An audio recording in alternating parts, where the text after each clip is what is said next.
Hey everyone, it's Masai29 and today I'm going to show you how to fix your Samsung TV that has these lines on it.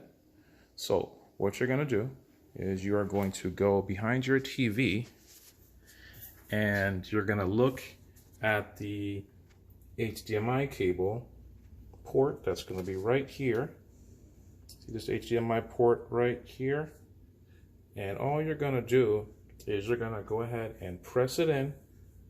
Where's it at? Where's it at? Right here. You're going to press it in really hard like that.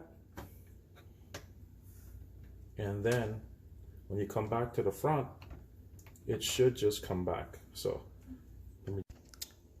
And then you bring it back and it looks like this. That's all you got to do.